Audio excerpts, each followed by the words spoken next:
Hello. Yes. Yes. Sir, am I audible now? Yes, you are. Yes, you are. Okay, sir. Thank you. Thank you for the patience and all. Hello. Good evening, all. Myself, Sonali Mahanta, and currently I'm working as a research scholar in Jawaharlal University in the Center for Linguistics. And today I'll be presenting a paper entitled A Stylistic Analysis of Odia Devotional Song Ahe Nila Soila. And my presentation has been divided into four portions.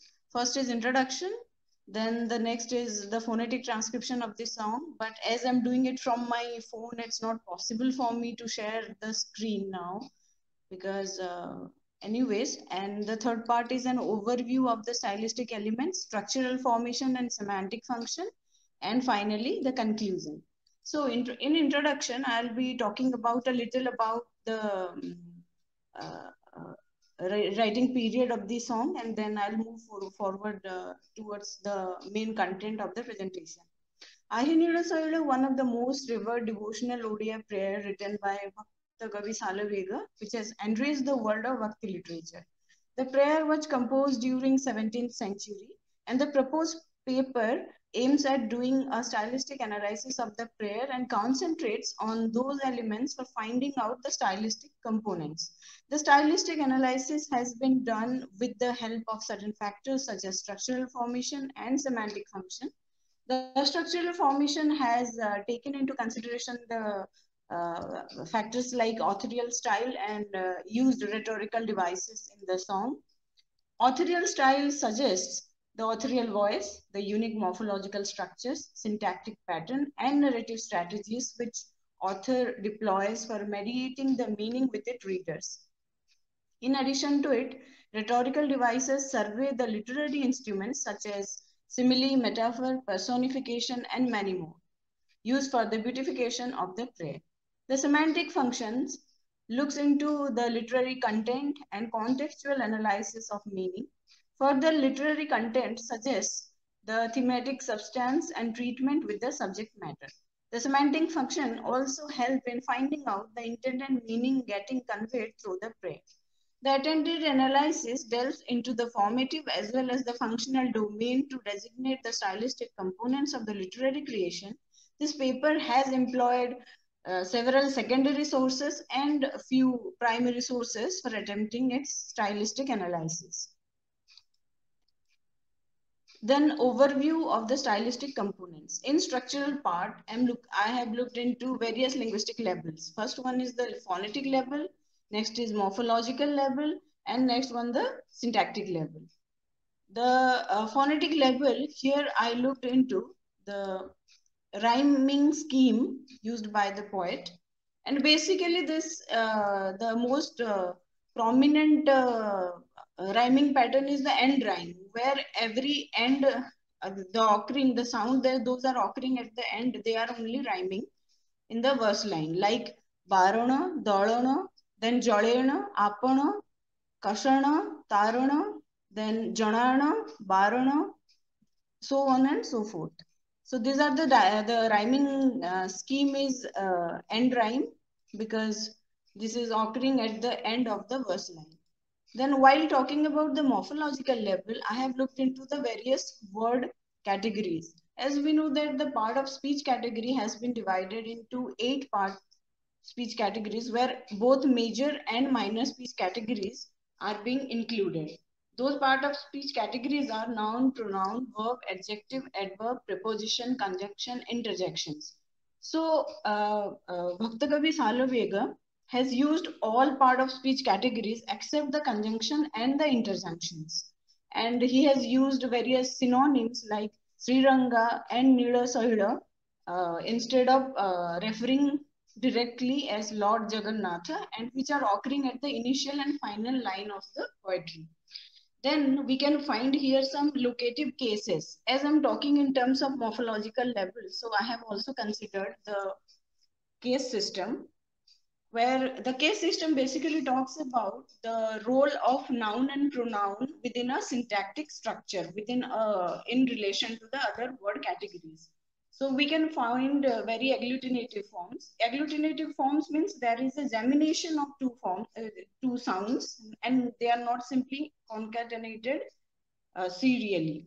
The words like lonke, which means lonkare, bonnet, which means bonore. So these are the locative forms. So basically, he has agglutinated those word forms. And as we know that Odia has inflectional forms as well as the agglutinative forms. And these are also few of the forms that we can find in his morphological constructions. Then if we go to the syntactic level, then I have considered the use of language in the poetry, which is very precise. The poet has created strong mental pictures and avoid wordiness, very precise with direct dictions. He has conveyed his soulful meaning with his audience, with his listeners. Poet has used fewest possible words without sacrificing meaning and making the writing more understandable. The poetry contains more content and lexical words like noun, adverb, verb, and adjective than the in comparison to the function structure of words. As we know that the content, the use of content words basically contribute. Those are the majority contributes in the construction of the content or on the theme of a concept. So I have counted the whole number of words of the poetry. Those are 73, and out of those, 65 are content words and only 8 are structural words. So anyways, that is a very content rich presentation of his thematic ideas. Then authorial voice, it's in first person. Him, poet is speaking on his own behalf. He is simply presenting his own mind state through the vertical expressions. So first person narrative is basically a mode of storytelling in which the narrator appears as I recollecting his or her own part in the events related, either as a witness of the action or as an important participant in it, which is exactly happening in this poem, where the author is speaking for himself, his own mood, his own thoughts, his own mental status he has expressed through various mythological references. Then it's a subjective point of view because poet is simply expressing his own perspectives, beliefs, discoveries, desires, and feelings in the related to this world and worldly happenings. Then, if we talk about the used rhetorical devices, then he has used mainly two rhetorical devices. One is metaphor, and the other was the apostrophe, where he is talking about Mo Arata Nolini Bonaku. So here basically he has not explicitly stated to the Kaliya Dolano story, but he has used that particular Dolano word. So for information, this has been set in the context when Salvega denied a sight view of Lord Jagannath. The poet reminds of Kaliya Dolano. Kaliya is the poisonous snake lived in Yamuna river who killed people and animals of Vrindavan. Hence, Lord Krishna killed him by dancing on the head and rescued Vrindavan. Therefore, poet Salvega prays to Lord Jagannath to recover his soul from the afflictive situation he is struggling with. However, the comparison is not explicitly stated. Poet has understated his own identity and ironically presented the socio-religious discrimination he faced then and wanted the Almighty to come to his rescue and provide him an abode in eternal position in his abode. Then apostrophe, it's Ahe Nilasoida. In the poetry Ahe, the O Lord, if we transliterate it into English, then in the poetry, the poet has directly addressed Lord as Ahinilo Soila, someone who is not present, who is not physically present, but he is referring, he is addressing, he is invoking Lord's grace to recover him from this worldly, mundane world.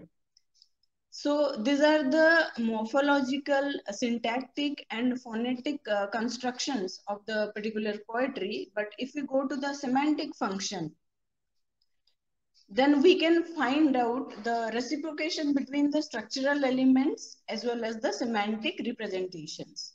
The employed structural elements are engaged well to deliberate the message through the prayer. The poet has depicted different incarnations of Lord during different yugas, and his act of recovering his devotees from the unfortunate and miserable situations faced during their lifetime. He has talked about certain mythological characters such as Gajaraj, Mruguni, Draupadi, Vibhishana, and Prahalad to elaborate his own situation to the listener. Unlike the other yugas, the present era has created certain artificial exclusions for which the poet prays to Lord for his rescue from such mundane brutalities and to eternalize his sustenance in his feet. Now I'll be concluding, and my conclusion is based on both the structural and the semantic elements. The attempted analysis has delved into the formative as well as the functional domain, and here are my findings after the stylistic analysis.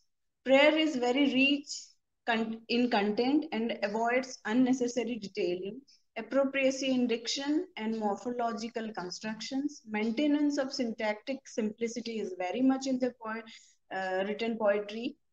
Ease in communication of the thought process, organic development of the theme, ideas well executed through required linguistic expressions, and the choice of structures, phonetically, morphologically, and syntactically, are well coordinated with the semantic functions in a context-bound scenario. Ending my presentation. Thank you.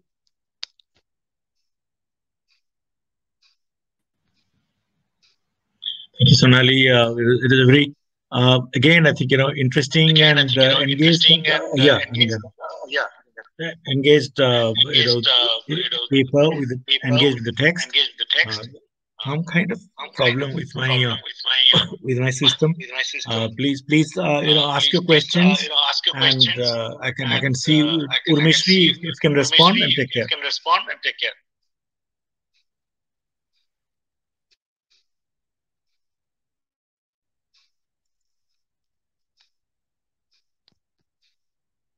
Ma'am, please unmute yourself. Your system is muted now. Hello? Can you hear me? Yes, ma'am. Okay, so after having done this linguistic analysis of the poem Aham Sarla, I was wondering if you arrived at a position where you could talk about something like a religious morphology or a spiritual morphology. What is the social function of poems like this? And have you found poems which you could categorize depending on all these linguistic analysis? Pardon, Depending ma'am. on all, depending on all the levels of the linguistic analysis that you have done. Yes, ma'am. Phonetic, morphological, Yes, ma'am. syntactic, and the semantic analysis. Yes, ma'am. Have you come across poems categorized, or which can be put into different categories, which can explain something called a religious morphology or a spiritual morphology?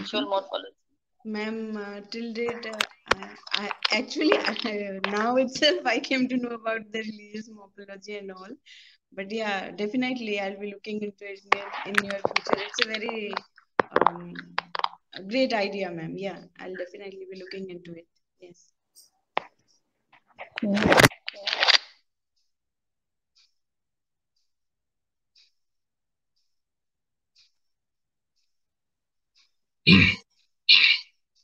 Do we have other responses?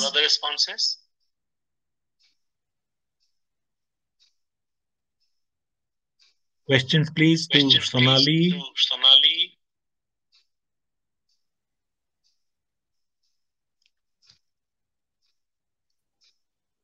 Yeah.